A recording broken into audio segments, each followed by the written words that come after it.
Hello student, अब सबको पता है कि ICAR, AIEE, APG, JRF हर एक सब्जेक्ट ग्रुप के लिए एग्जाम लेता है। उसमें से प्लांट बायोटेक्नोलॉजी सब्जेक्ट ग्रुप के लिए भी एग्जाम होती है। प्लांट बायोटेक्नोलॉजी पेपर को हम लोग एनालिसिस करने की कोशिश कर रहे हैं फॉर लास्ट 5 इयर्स प्रीवियस से जितने भी क्वेश्चन है। आप सोच सकते हो कि लास्ट 5 इयर्स के अगर क्वेश्चन आप प्रैक्टिस कर सकते हो विद एक्सप्लेनेशन, क्योंकि इसी सीरीज में हम लोग का पर्पस ये है कि लेटेस्ट पैटर्न क्या है और उसके सोल्यूशन क्या हो सकते हैं और उसका एक्सप्लेनेशन, क्योंकि अगर आपको एक्सप्लेनेशन समझ में आ जाता है तो फर्दर आप उस तरीके के अगर क्वेश्चन आता है, उस टॉपिक का अगर क्वेश्चन आता है तो आपको अटेम्प्ट कर सकते हो। ये चल रहा है पार्ट 3 और चलिए आज का सेशन शुरू करते हैं। आज का फर्स्ट क्वेश्चन है during SDS page polyacrylamide gel electrophoresis. ये एक टाइप का इलेक्ट्रोफोरेसिस है। इलेक्ट्रोफोरेसिस क्या है, उसका प्रिंसिपल्स हम लोग बाद में डिटेल्स में डिस्कस करेंगे। तो इसको SDS PAGE इस नाम से भी क्वेश्चन में आ सकता है, तो आप घबराना मत। PAGE मतलब पॉलीएक्रिलामाइड जेल इलेक्ट्रोफोरेसिस। क्वेश्चन में पूछा गया है कि how many molecules of SDS are expected to bind 44 kilodalton of protein. मतलब ये क्वेश्चन आया है थोड़ा न्यूमेरिकल से। कहां से आया है? प्रोटीन से आया है। तो क्वेश्चन पूछा गया है कि SDS, क्योंकि पेज में इलेक्ट्रोफोरेसिस में SDS का इंपॉर्टेंस है, यूज होती है। अब क्वेश्चन में पूछा है कि SDS कितना आपको चाहिए, एक्सपेक्टेड अमाउंट कितना है, कि आपका प्रोटीन का मॉलिक्यूलर रेट कितना है, 44 किलोडाल्टन। तो इस तरीके के न्यूमेरिकल क्वेश्चन को आप कैसे अटेंड करें? फर्स्ट एंड फॉरमोस्ट आपको जब भी ये यूनिट दिख रहा है 44 किलोडाल्टन, हम लोग किस में कन्वर्ट करेंगे किलोडाल्टन को, मतलब 44,000 डाल्टन। ओके, ये हो गया यूनिट कन्वर्शन। अब पूछा इसका मतलब प्रोटीन, ये है प्रोटीन का molecular wait. Okay, let's focus on अब अमाइनो एसिड। तो हम लोग को ये पता है, चलिए देख लेते हैं। Standard ways to estimate the molecular weight of a protein. Protein का मॉलिक्यूलर वेट को एस्टिमेट करने के लिए we have to calculate the given the number of amino acid that compose it and to multiply that number to the average weight of an amino acid that is 110 dalton. Amino acid के average weight कितना आ रहा है? 110 Dalton. ये fact. अब आपको ये जानना है कि कैसे 110 डाल्टन होता है। तो अमाइनो एसिड का ऐसे वेट ऐसे का, जैसे ये रहा एवरेज वेट, और अमाइनो एसिड के मॉलिक्यूलर वेट कितना है? 128 डाल्टन। ओके, अब हम सबको पता है कि पेप्टाइड बॉन्ड फॉर्मेशन के टाइम वाटर रिलीज होता है। तो वाटर जो रिलीज हो रहा है उसका मॉलिक्यूलर वेट कितना होता है? 18 डाल्टन के वाटर रिलीज होता है during the peptide bond formation. तो अब कितना आ रहा है? 110 डाल्टन। ये हो जाएगा average molecular weight, average weight of an amino acid. Got it? अच्छा, अब पूछा गया है क्या? प्रोटीन का कितना है? 44 किलो डाल्टन। हम लोग इसको कन्वर्ट कर लिया, कितना डाल्टन होता है? 44,000 डाल्टन। अब यह है एक अमाइनो एसिड का एवरेज वेट। इसका मतलब 2 अमाइनो एसिड है, क्योंकि क्यों? 1 SDS मॉलिक्यूल कितना अमाइनो एसिड के साथ बाइंडिंग करता है? 2 अमाइनो एसिड के साथ। ये फैक्ट है कि एक SDS 2 अमाइनो एसिड के साथ बाइंड करता है। इसको ग्राम में कन्वर्ट करेंगे तो 1.4 grams of SDS bind to 1 gram of protein. ये भी इससे भी क्वेश्चन आया है। न्यूमेरिकल्स के लिए ये डेटा इंपॉर्टेंट है कि 1 SDS मॉलिक्यूल बाइंड होता है पर 2 amino acid.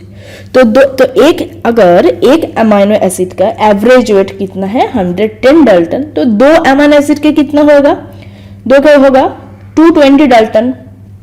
Okay, now protein का मॉलिक्यूलर वेट हम लोग पता चल गया कितना है? 44,000। अब ये सिंपल सा इक्वेशन है। कितना? अगर 220 डाल्टन मतलब 2 अमाइनो एसिड के साथ कितने SDS मॉलिक्यूल जोड़ रहा है? एक SDS मॉलिक्यूल जोड़ रहा है। अब कितना प्रोटीन का मॉलिक्यूलर वेट कितने में दिया है? 44,000। कितना SDS आपको जरूरत होगी? तो इससे आप आंसर कर पाओगे और इसका डायरेक्ट आंसर हो जाएगा 2000। ओके, ये सही आंसर हो जाएगा 2000। ये वाला आंसर सही हो जाएगा। आई होप ये वाला क्वेश्चन आपको समझ में आ गया है। ये थोड़ा ट्रिकी क्वेश्चन है और आज के सेशन में मैं जितने भी क्वेश्चन डिस्कस करने वाली हूँ थोड़ा लॉजिकल, थोड़ा ट्रिकी वाइज में किया हूँ सिलेक्ट, क्योंकि आपको 2 तरीके के क्वेश्चन के आपको याद रखना पड़ेगा। कौन सी टॉपिक से आपको थियोरेटिकल क्वेश्चंस पूछा जा रहा है और कौन सी टॉपिक से आपको न्यूमेरिकल्स क्वेश्चन में पूछा जाता है। चलिए अब आज का सेकंड क्वेश्चन है आज का। Which one of the following coenzyme is required by the enzymes involved in the catalysis of transamination reactions? Transamination reactions ये आपके लिए नया टर्म हो सकता है, घबराने की बात नहीं, हम यहाँ पर डिस्कस करेंगे ट्रांसएमिनेशन रिएक्शन है क्या। उसके बाद हम लोग क्वेश्चन में आएंगे कि कोएंजाइम, कौन से वाला कोएंजाइम चाहिए जो कैटालाइसिस और ट्रांसएमिनेशन को फास्टन करते हैं या उसके प्रोसेस को और भी स्मूथ कर देते हैं। क्योंकि कोएंजाइम का पर्पस क्या है, ऑब्जेक्टिव हम लोग क्यों यूज़ करते हैं कोएंजाइम, क्योंकि एंजाइम जो एफिशिएंसी है उसको एफिशिएंसी और भी इंक्रीज करने के लिए हम लोग कोएंजाइम ऐसे सपोर्ट यूज़ होता है कोएंजाइम। तो अब हम लोग डिस्कस करेंगे क्या है। फर्स्ट ऑफ ऑल देखते हैं ट्रांसएमिनेशन क्या है। ट्रांसएमिनेशन और इसका और एक नाम है जो कि है अमीनो ट्रांसफर रिएक्शंस। ये क्या है? It is the process by which amino groups are removed from one amino acid and transfer to acceptor keto acid. इसके मतलब यहाँ पर 2 कंपोनेंट आ रहा है, मेजर 2 कैरेक्टर है। एक ये जो ट्रांसएमिनेशन, ये मूवी का 2 कैरेक्टर है इंपॉर्टेंट। एक हो रहा है एक डोनर और एक है रिसीवर, जो रिसीव करता है। रिसेप्टर और डोनर। डोनर में क्या है? एक अमीनो एसिड जो कि उसका खुद का अमीनो ग्रुप शेयर कर रहा है, डोनेट कर रहा है एक एक्सेप्टर कंपाउंड को। एक्सेप्टर कंपाउंड कौन है? कीटो एसिड, कोई भी कीटो एसिड हो। एक है अमीनो एसिड और कोई भी कीटो एसिड इसको एक्सेप्टर को खुद का अमीनो ग्रुप ये ट्रांसफर कर रहा है। इसीलिए इसका और एक क्या नाम है? Amino transfer reaction. क्यों अमीनो? क्योंकि अमीनो ग्रुप यहाँ पर ट्रांसफर हो रहा है। कौन सी ग्रुप को? Amino group. क्या हो रहा है? ट्रांसफर हो रहा है किस ग्रुप के? एक डोनर और एक्सेप्टर। डोनर कौन है? एक अमीनो एसिड होगा और एक्सेप्टर कौन है? कीटो एसिड होगा। अब अमीनो एसिड के एग्जांपल, कीटो एसिड के एग्जांपल हम लोग बाद में आएंगे। अब ये जो रिएक्शन हो रहा है इससे प्रोडक्ट क्या होने वाला है? To generate the amino acid version of the keto acid and the keto acid version of the original amino acid. Combine reversible amination and deamination. मतलब इसमें क्या हो रहा है? रिवर्सिबल एमिनेशन एंड डीएमिनेशन, दो स्टेप में 2 रिएक्शन हो रहा है ट्रांसएमिनेशन में। And they mediate redistribution of amino groups among amino acids. Amino acids में अब अमीनो ग्रुप क्या हो रहा है? रीडिस्ट्रीब्यूशन होता है। ट्रांसएमिनेज, ये जो मुख्य जो एंजाइम है अब इसका नाम आया ट्रांसएमिनेज और इसका और एक क्या नाम है? Amino transferase. मतलब ये जो रिएक्शन है इसका नाम है ट्रांसएमिनेशन और अमीनो ट्रांसफर। जो एंजाइम इसमें इंपॉर्टेंट है वो है ट्रांसएमिनेज और अमीनो ट्रांसफरेज। अब ये एंजाइम क्या है? वाइडली डिस्ट्रीब्यूटेड, मतलब कहाँ मिलते हैं? ह्यूमन टिश्यूज में, particularly active in heart, liver muscle, skeletal muscle and kidney. अब ये डायग्राम में आ जाइए, देखिए क्या क्या बोले थे। जो स्टोरी है ट्रांसएमिनेशन, इसमें जो एंजाइम लगता है वो क्या है? ट्रांसएमिनेज। ओके, ये हम लोग को पता चल गया। 2 कैरेक्टर होगा मेजर, कौन होगा? एक अमीनो एसिड और कौन एक था कीटो एसिड। ओके, अब इन दोनों में कुछ ना कुछ गड़बड़ चलेगा, कोई भी रिएक्शन चल रहा है, दोनों में कम्युनिकेशन हो रहा है, मतलब बात कर रहे हैं इस मूवी में। एंजाइम है ट्रांसएमिनेज और एक कोएंजाइम चाहिए। कोएंजाइम क्यों? इस एंजाइम ट्रांसएमिनेज एंजाइम को एक सपोर्ट देने के लिए, ये जो रिएक्शन है और भी स्मूथ चलने के लिए। और क्या हो रहा था? पर्पस क्या था? एक वर्जन होगा, एक अमीनो एसिड वर्जन होगा ऑफ द कीटो एसिड और एक कीटो एसिड वर्जन होगा। ये रहा कीटो एसिड और ये रहा अमीनो एसिड। और एक क्या था? Keto acid version of the original amino acid. I hope अभी तक समझ में आ गया। यहाँ पर एक देखिए पायरिडॉक्सल फॉस्फेट। पायरिडॉक्सल फॉस्फेट यहाँ पर एंजाइम के नीचे लिखे, ये रिवर्सिबल एंजाइम है। इस तरीके के जो है, इससे क्या पता चलता है? ये एक रिवर्सिबल रिएक्शन है। तो पायरिडॉक्सल फॉस्फेट इसमें एक पार्टिसिपेट करते हैं एज कोएंजाइम। तो अभी इस क्वेश्चन में आ जाइए। तो इस क्वेश्चन में आंसर ऑप्शन में जो है इसमें से देखिए पायरिडॉक्सल फॉस्फेट प्रेजेंट है। Yes, it is there. Option number 4 ये हो जाएगा सही आंसर। तो अभी तक हम लोग ट्रांसएमिनेशन रिएक्शन क्या है पता चल गया, एंजाइम एसेंशियल पार्टिसिपेटरी एंजाइम क्या है पता चल गया, और जो कोएंजाइम है वो भी पता चल गया। अब थोड़ा डिटेल्स में देखते हैं ट्रांसएमिनेशन में हो रहा है क्या, और भी थोड़ा इंपॉर्टेंट कुछ नोट्स, क्योंकि कभी कभी क्वेश्चन में आ जा सकता है। अल्फा कीटोग्लूटारेट और L glutamate couple serves as an amino group acceptor और donor pair in the transaminase reactions. The specificity of a particular transaminase, जो कि एक एंजाइम है, is for the amino group other than the glutamate. जो सबसे important ये है, all of the amino acid except lysine, threonine, proline and hydroxyproline participate in the transamination reaction. ये बहुत ही इंपॉर्टेंट है। एक एक टाइप का क्वेश्चन आता है, कभी थ्रियोनिन ऑप्शन में होता है, कभी थ्रियोनिन एंड प्रोलीन होगा, कभी कंबाइन में होगा, कभी लाइसिन अलग से होएगा, कभी लाइसिन एंड हाइड्रोक्सीप्रोलीन, ऐसे भी क्वेश्चन में आता है ऑप्शन में। तो हर एक अमीनो एसिड पार्टिसिपेट करते हैं ट्रांसएमिनेशन रिएक्शन जब अमीनो ग्रुप के ट्रांसफर हो रहा है। बस लाइसिन, थ्रियोनिन, प्रोलीन एंड हाइड्रोक्सीप्रोलीन, ये जो 4 अमीनो एसिड है, हाइड्रोक्सीप्रोलीन स्टैंडर्ड अमीनो एसिड नहीं है, मॉडिफाइड अमीनो एसिड है, ये 4 अमीनो एसिड कभी भी ट्रांसएमिनेशन रिएक्शन में पार्टिसिपेट नहीं करता है। अब इस पे आप देखिए, ये है एस्पार्टेट, ये है अल्फा कीटोग्लूटारेट, और उनमें से एंजाइम क्या है, पाइरिडॉक्सल फॉस्फेट, ये है कोएंजाइम। एंजाइम क्या है, ऑब्वियसली एंजाइम में कौन आएगा, एस्पार्टेट ट्रांसएमिनेज, ट्रांसएमिनेज एंजाइम। अब इसका एस्पार्टेट ग्रुप का ट्रांसफर हो रहा है तो एस्पार्टेट ट्रांसएमिनेज और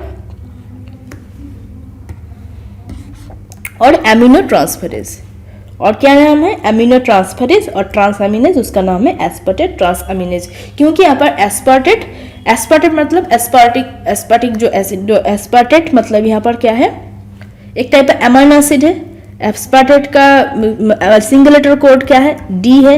एस्पार्टेट क्या है, नेगेटिवली चार्ज अमीनो एसिड है एस्पार्टेट। और एक क्या है, नेगेटिवली चार्ज क्यों होता है, एक्स्ट्रा एक कार्बोक्सिल ग्रुप होता है। तो फिर ये क्या है, एक पोलर अमीनो एसिड है। ओके, तो इसमें क्या प्रेजेंट होगा, अमीनो ग्रुप। अमीनो ग्रुप कौन सा है, ये रहा अमीनो ग्रुप NH3+, तो ये रहा अमीनो ग्रुप। इस अमीनो ग्रुप का ट्रांसफर होएगा, एक कीटो एसिड चाहिए। कीटो एसिड कौन सा होगा, अल्फा कीटोग्लूटारेट। ओके, तो कीटो एसिड हो गया। अब इसमें ट्रांसफर हो रहा है, इस ट्रांसफर में क्या प्रोड्यूस हो रहा है, कीटो एसिड से एक अमीनो एसिड हो रहा है। ये ग्लूटामेट क्या है, it is the keto version of amino acid. Original amino acid के एक हो जाएगा ऑक्सैलोएसिटेट, एक रहेगा ग्लूटामेट। बना ना, यहाँ पर जो हम लोग देख रहे थे, कि क्या प्रोडक्ट में क्या आएगा, प्रोडक्ट में आएगा amino acid version of the keto acid and the keto acid version of the original amino acid. अब समझे क्या क्या चल रहा है। और पीएलपी तो मैं जो बोल रही थी, एक कोएंजाइम है। और क्या क्या इंपॉर्टेंट खास चीज है, तो ये जो ट्रांसफॉर्मेशन रिएक्शन है पीएलपी डिपेंडेंट एंजाइम है, क्योंकि पीएलपी यहाँ पर कोएंजाइम एज ए कोएंजाइम जरूरत होती है। पाइरिडॉक्सल फॉस्फेट क्या है, it is a derivative of vitamin B6। Okay, और इसका फंक्शन क्या है, function as a carrier of amino group and as an electron sink by facilitating the dissociation of alpha hydrogen of the amino acid। तो इसका function भी पता चल रहा है। Transamination proceeds to covalent substrate coenzyme intermediate and it is known as aldamines और ketamines। कभी कभी क्वेश्चन में ऐसा होता है कि ट्रांसएमिनेशन रिएक्शन में इंटरमीडिएट प्रोडक्ट का क्या नाम होता है। ओके, तो इंटरमीडिएट का क्या नाम होता है ट्रांसएमिनेशन रिएक्शन में, एक होता है एल्डामाइंस और एक होता है कीटामाइंस। ओके, इससे भी क्वेश्चन आ सकता है। तो अभी फिलहाल पूरा ट्रांसएमिनेशन रिएक्शन हम लोग ऑलरेडी कवर अप किया है। चलिए नेक्स्ट क्वेश्चन क्या है देख लेते हैं। Which one of the following amino acids will move the fastest and thus be eluted first on reverse phase HPLC? इस तरीके के क्वेश्चन मैं बार बार बोल रही हूँ, घबराने की जरूरत नहीं है। आज का क्वेश्चन थोड़ा डिफिकल्ट लेवल से मैं चूज किया हूँ, क्योंकि हर एक टाइप का क्वेश्चन आपको पता चलना चाहिए कि कैसा क्वेश्चन आता है, और ये 2021 का क्वेश्चन है। Which one of the following amino acid will move the fastest? अब कहाँ पे हो रहा है ये, reverse phase HPLC, high performance lipid chromatography. मतलब ये कौन सी पोर्शन आ गया, टेक्निक्स का जो क्रोमाटोग्राफी जो चैप्टर है, इसके लिए मैं बाद में डिस्कस करूंगी। क्रोमाटोग्राफी, इससे क्वेश्चन आया है, बहुत इंपॉर्टेंट है। इसके लिए ना आपको बस पढ़ने की जरूरत नहीं, आपको समझने की जरूरत है इस वाला चैप्टर से। यहाँ पर ऑप्शन है phenyl alanine, isoleucine, glycine and glutamate. Option में पूछा गया कि इनमें से कौन सी अमाइनो एसिड होगा जो फर्स्ट इल्यूटेड होगा रिवर्स फेज HPLC में। चलिए देखते हैं। रिवर्स फेज क्रोमेटोग्राफी चीज क्या है। फर्स्ट ऑफ ऑल कोई भी क्वेश्चन अटेंड करने के लिए मैं बार बार बोलती हूँ, ऑप्शन में हर एक क्वेश्चन आप ऑप्शन वाइज सिलेक्ट नहीं कर सकते, आपको सब्जेक्ट को समझना पड़ेगा, तब जाके आप ऑप्शन को एलिमिनेट कर सकते हो। तो first, reverse phase chromatography employees ए पोलर एक्वस मोबाइल फेज। तो क्रोमेटोग्राफी एक मोबाइल फेज, एक स्टेशनरी फेज होता है। रिवर्स फेज में क्या होता है, उल्टा होता है। जो नॉर्मल जो क्रोमेटोग्राफी होता है उससे रिवर्स मतलब उल्टा होता है, जिसमें पोलर मोबाइल फेज होता है पोलर, और नॉर्मल वाला क्रोमेटोग्राफी क्या होता है, मोबाइल फेज होता है non polar. And as a result, hydrophobic molecules in the polar mobile phase tends to adsorb to the hydrophobic stationary phase. Okay, and the hydrophilic molecules in the mobile phase will pass through the column and elutate first. समझ गया? इसका मतलब based on polarity यहाँ पर जो first amino acid eluted होगा। यहाँ पर मोबाइल फेज क्या होता है, पोलर होता है, और स्टेशनरी फेज क्या हो रहा है, hydrophobic molecules in the polar mobile phase adsorb होने, मतलब वो एफिनिटी है, एड्जॉर्ब होती है हाइड्रोफोबिक स्टेशनरी फेज में। तो हाइड्रोफोबिक स्टेशनरी फेज इसका मतलब क्या होता है, नॉन पोलर ऑब्वियसली, और जो हाइड्रोफिलिक होता है वो पोलर से पूरा इंटरेक्ट करेगा मोबाइल फेज के, और ये इल्यूटेड हो जाता है। जो रिवर्स फेज क्रोमेटोग्राफी यूज है नॉन पोलर स्टेशनरी फेज, जो मैं अभी बोल रही थी, and that retains a non polar compounds, so the polar molecules elute first. क्योंकि यहाँ पर समझने की कोशिश कीजिए, तो फिर रिवर्स फेज जो क्रोमेटोग्राफी है, रिवर्स फेज क्रोमेटोग्राफी में जो मोबाइल फेज है ये होता है पोलर, और जो स्टेशनरी फेज है वो होता है कि नॉन पोलर। अच्छा, समझ गए? अच्छा, पोलर मतलब क्या होता है, ऑब्वियसली हाइड्रोफिलिक होगा, मतलब वाटर के लिए हाइड्रोफिलिसिटी होगा, प्रोन होगा, टेंडेंसी होगा वाटर के साथ बाइंड करने की, इंटरेक्ट करने की। हाइड्रोफोबिक मतलब वाटर से फोबिया है। ओके, तो फिर ये क्या होगा, जो भी नॉन पोलर अमाइनो एसिड होगा वो हाइड्रोफोबिक जो स्टेशनरी फेज उसमें रह जाएगा, ओके, एब्जॉर्ब हो जाएगा, और जो भी पोलर मॉलिक्यूल्स है, पोलर अमाइनो एसिड है, वो पोलर मोबाइल फेज से पास ऑन करके इल्यूटेड हो जाएगा। तब यहाँ पर ऑप्शन वाइज हम लोग देखने की कोशिश करेंगे। ऑप्शन क्या था, 4। एक था phenyl alanine, glycine, isoleucine and glutamate. अब देखिए, फिनाइल अलानिन सबका मैं हर एक का सिंगल लेटर कोड यूज कर रही हूँ क्योंकि अभी क्वेश्चन ऐसा ही आने वाला है, तो बी प्रिपेयर्ड। फिनाइल अलानिन का सिंगल लेटर कोड है F, ग्लाइसिन का G, आइसोल्यूसिन का I एंड ग्लूटामेट का E। और कुछ देर पहले एक अमाइनो एसिड के बारे में हम लोग डिस्कस कर रहे थे, क्या, एस्पार्टेट। एस्पार्टेट का सिंगल लेटर कोड क्या है, D, कैपिटल D। अब ये रहा इसका शॉर्ट फॉर्म, फिनाइल अलानिन के लिए PHE, ग्लाइसिन के लिए GLY, आइसोल्यूसिन के लिए ILU, ग्लूटामेट के लिए ग्लूटामेट GLU। क्योंकि एक काम करने के टाइम ये फास्ट काम करने के लिए हम लोग शॉर्ट कोड यूज करते हैं। अब ये है polarity nature. Okay, polarity nature देखिए, फिनाइल अलानिन क्या है, नॉन पोलर टाइप का है। ग्लाइसिन क्या है, नॉन पोलर है। आइसोल्यूसिन क्या है, ये भी नॉन पोलर है, uncharged at physiological pH। Glutamate देखो, ये पोलर टाइप का है। पोलर क्या है, नेगेटिवली चार्ज। किससे सिमिलरिटी मिलता है आपको, एस्पार्टेट से। तो पोलरिटी वाइज देखो, फिनाइल अलानिन मिलता है नॉन पोलर, ग्लाइसिन भी नॉन पोलर है, आइसोल्यूशन भी नॉन पोलर है। ये 4 अमाइनो एसिड है, इनमें से कौन सा ऑड है, ऑड है ग्लूटामेट, बस यही एक जो कि पोलर है। और रिवर्स फेज में क्या है, जो पोलर होता है वही मोबाइल फेज के साथ वो पास ऑन करके इल्यूटेड हो जाता है, और जो नॉन पोलर होता है ये हाइड्रोफोबिक नेचर का होता है, और जो कि स्टेशनरी फेज जो खुद भी एक नॉन पोलर होता है उसके साथ रिटेन कर जाता है, एड्जॉर्ब हो जाता है। तब ये टोटल डिस्कशन के बाद अब मुझे खुद से आंसर दीजिए, इसका सही आंसर क्या होने वाला था। इसका सही आंसर था ग्लूटामेट, जो कि एक पोलर अमाइनो एसिड है और क्या है, नेगेटिवली चार्ज्ड होता है। Okay, right, I hope you are understanding now. चलिए क्वेश्चन नंबर 4 देखते हैं। An optical density 1 is obtained for a solution using spectrophotometer। फिर से टेक्निकल क्वेश्चन से क्वेश्चन पूछा है। स्पेक्ट्रोफोटोमीटर में ऑप्टिकल डेंसिटी 1 होता है कोई भी सॉल्यूशन का, और इससे आप इंटरप्रेट कर सकते हो। अगर वो स्पेक्ट्रोफोटोमीटर आप यूज कर रहे हो और उसका ऑप्टिकल डेंसिटी 1 ऐसा दिखा रहा है तो इससे आपकी इंटरप्रिटेशन क्या होगा। अब यहाँ पर ऑप्शन भी है, देख सकते हैं ऑप्शन क्या क्या है। 10% of the incident light it is absorbed, 90% of the incident light is absorbed, 100% of the incident light is absorbed, 100% of the incident light is transmitted. Okay मतलब इंसिडेंट मतलब जो लाइट यहाँ पर हो रहा है, ओके ट्रांसमिटेड मतलब ऐसे जो ट्रांसमिट करता है, और ऑब्जर्व मतलब यहाँ पर जो पेनिट्रेट करके मीडियम के अंदर घुस जाता है। तो ये हो गया ट्रांसमिटेड, ये हो गया incident light, okay incident light, ये हो गया एब्जॉर्ब में, ये हो गया ट्रांसमिटेड लाइट। ओके चलिए अब इसको भी थोड़ा समझने की कोशिश करें। अब देखो क्या बोल रहा है, For observance measurement like spectrophotometer, the optical density जो कि OD से बोला जाता है is a logarithmic measurement of the percent transmission and it can be represented and it is the equation. इस इक्वेशन से हम लोग डिटरमाइन कर सकते हैं ऑप्टिकल डेंसिटी को। क्या है, कैपिटल है equals to log 10, okay 100 by percentage of the transmission light. अब ये एक बहुत इंपॉर्टेंट मैं ग्राफ दिया हूँ, ऐसा करके मुझे लगता है कि आपको इसके पहले आप इसको समझने की कोशिश की हो या वो आपके लिए अवेलेबल हुआ था, तो मैं समझने की कोशिश करो अभी। ये एब्जॉर्बेंस, अब एब्जॉर्बेंस लाइक 2, 1.5, 1, 0.80%, मतलब ये एब्जॉर्बेंस यहाँ पर क्या है, लिस्ट है, और ये रहा परसेंटेज ऑफ द ट्रांसमिशन, क्योंकि इस इक्वेशन में ऑप्टिकल डेंसिटी की इक्वेशन में एक कंपोनेंट मोस्ट इंपॉर्टेंट है, वो है परसेंट ऑफ द ट्रांसमिटेंस। अब यहाँ पर 0, 10, 20% वाइज मतलब 0%, 10%, 20%, 30%। तो यहाँ पर ऑप्टिकल डेंसिटी क्या है, 1, ऑप्टिकल डेंसिटी 1। अब देखो यहाँ पर ऑप्टिकल डेंसिटी कितना है, 1, तो इससे आप क्या कोरिलेट कर सकते हो, यहाँ पर ट्रांसमिशन परसेंटेज कितना है, 10%। हो गया ना, इतना इजी होता था। देखो 1 ओडी के लिए ट्रांसमिटेड लाइट का कितना है, 10%, 10% है ट्रांसमिशन। ऑप्टिकल डेंसिटी का बोले जब 1 ओडी। वैसे अगर देखो अगर ये ट्रांसमिशन के ऑब्जर्वेंस अगर 0.4 होता है तो इसका ट्रांसमिशन परसेंटेज कितना होता है, इसका ट्रांसमिशन परसेंटेज हो जाएगा 40%।